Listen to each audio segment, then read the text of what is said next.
Well, Nick, thanks for joining us. You've actually managed to make it back to the hotel in some peace because the weather is incredible in New York as we speak. Yeah, they anticipated it, and it properly arrived about sort of 7 o'clock, 8 o'clock, Brett. They were very lucky to get the matches in on the outside courts. All matches, I think, were completed on the outside courts. But as I speak now, almost 10 o'clock here, it is really challenging outside. I mean, it's flooded everywhere pretty much. You feel for the fans as well, because I'm not sure how they're going to get out of the stadium. It's kind of that drastic at the moment. So obviously there've been some. I know Louis Armstrong's been pretty much abandoned for the day, but it's not pretty out there. No, it's not. I mean, New York can turn on wild weather. Have you seen anything like this though? Not. I mean, I've never seen a tornado. We keep getting updates on our phone, and we've got tornado watches coming through. So no, I almost think, actually, to be honest, it's more severe than they anticipated, because certainly forecasters were talking about rain today, but they weren't talking about tornadoes or anything of that like. Yeah, it's coming down really, really badly. And, as I say, I think the concern really is how they're going to get fans out of the stadium and get them back safely, because there's a lot of people in Arthur-Ashe. That is true. From an Australian perspective, we were delighted today, waking up in the early hours, to see Alexei Popyrin progress. So Dimitrov, tough year for him at the Slams, having to once again withdraw with an injury. A couple of tiebreakers there and then 4-love up in the third. But we all love Alexei's game, of all our Australian players. I mean, he's got a bit of youth on his side, so the trajectory is, certainly going in the right direction. Top 50 band, where he lands, we're not 100% sure. But the backstory is good. The team around him is good. The environment, the setting, and it allows him to go out there every game and just try and be the best version of himself. Yeah, and I think he's learning to do that, Brett. I actually had a very good chat with his coach yesterday, Craig O'Shaughnessy, who's here with him this week specifically. And I was actually talking to him about how the build-up has been. And obviously he's lost quite a few matches in North America. And he actually said he was really pleased they went to Winston-Salem, because he played qualies there, got 2 wins, beat Johnson.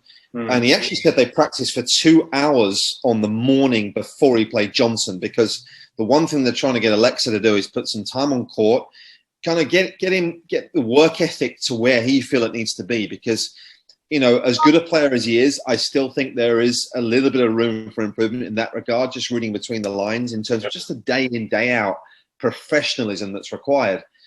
They knew what they wanted to do against Dimitrov today. Yes, Dimitrov was injured. The plan was to come in a lot. They knew Dimitrov was going to slice a lot. They wanted to get into the backhand side, make him pass him off that wing. And I think he came in something like 37, 38 times today.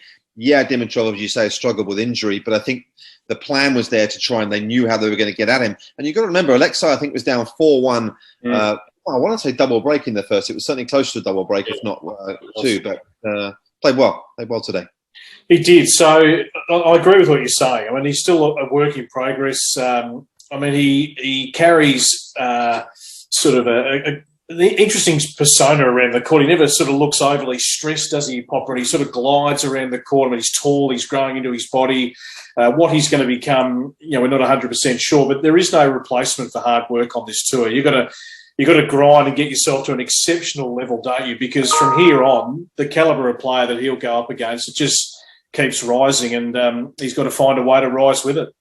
Yeah, and he plays Dan Evans next, and Evans beat him in Queens a few weeks ago. Dan will challenge him. Dan will come in against him.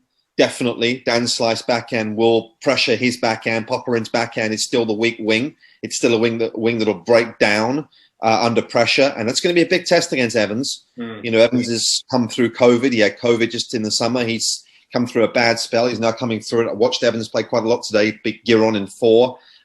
Big test for Popper in that. And I think that we'll get a good barometer of where he's at and the versatility that he's going to need to employ to beat the British guy. I mean, we love all the young players emerging. Hard not to like Carlos Alcaraz. I mean, where he's going to land, we're not 100% sure either. But, geez, it's been a rapid rise. I mean, through to the third round, watched a bit of that match today. He's got all the attributes. He comes from a great system in Spain, long history of producing tennis players. What's your assessment of him and his development? Very good competitor. Very, very good competitor. I went to watch it as well. I hadn't seen a lot of him in person. Probably the first time today, actually, in person. Very solid off the ground. Fantastic mover, like a lot of these young guys are.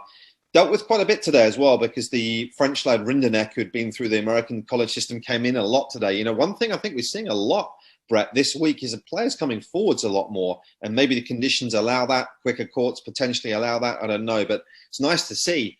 He had to deal with a lot. Again, you know, Settle wasn't looking great, was down a break, was actually down 6-3 in the first set tie break today, and then won at 8-6, reeled off 5 points in a row. Juan Carlos Ferrero's been in this corner for 4 or 5 years. You know, he's everywhere with him. That must be a huge bonus for him in order to have that kind of experience.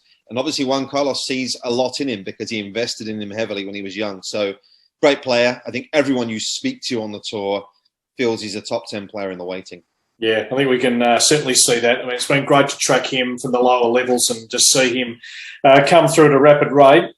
From the women today, Sloane Stephens, I know you did that match. I mean, she was super impressive. It was almost like a flashback back to when she won in 2017. She's been in the wilderness a little bit, ranking had slipped, whether it was a lack of motivation, some things going on, you know, off court.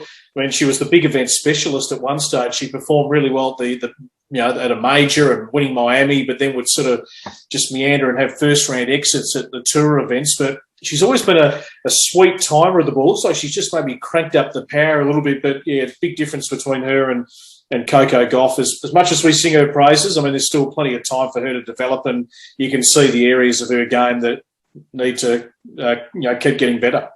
Yeah, it wasn't a lot in it, to be honest. First set, just the one poor service game from Coco, a couple of double faults, which we know is still the Achilles heel of Gauff. When the serve goes, the rhythm goes, and then she just looks a bit vulnerable.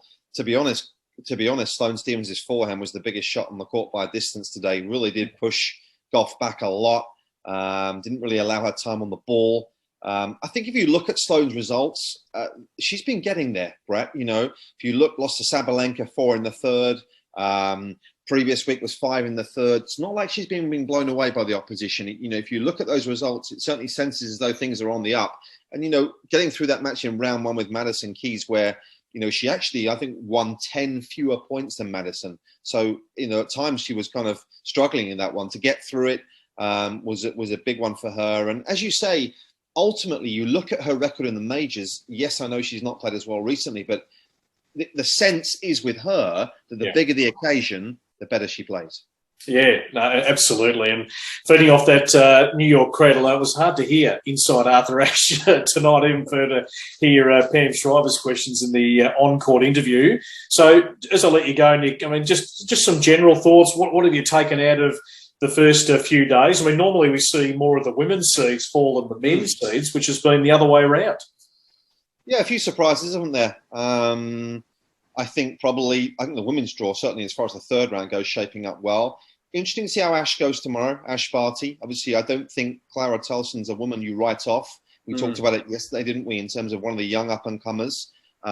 Big stage for her, but I think it'll be interesting to see how Ash goes tomorrow. I think it'll be a decent test, actually. I think the way Towson's playing, the confidence she comes in with. We saw it a bit with Rune, didn't we, yesterday? A young guy coming in with a lot of belief. And he gave Djokovic a good test for a couple of sets. So I think Ash's match will be interesting. The matches, I think, as far as the men are concerned, Bautista Agut's one guy, I'll tell you what, who's going to love these conditions, Brett. Yeah. We know that he's not a man who not on too many people's radars, but these are perfect for him. Low bouncing courts, 2 very good wins, 2 very comfortable wins. And another one to watch tomorrow, purely from my perspective, Emma Raducanu, the young Brit, 18 years of age. She plays Wang on an outside court. I have a feeling, though, I have to say, given the rain we're having here, that we might have a delay to the start of play tomorrow. It could be quite the clean-up operation here. Yeah, indeed. No, a young girl with a great smile, and she's going places in women's tennis, that is for sure. Thanks, Nick. You can stay dry for the night. We'll see how things look when you open the curtains tomorrow morning. Cheers, Brett.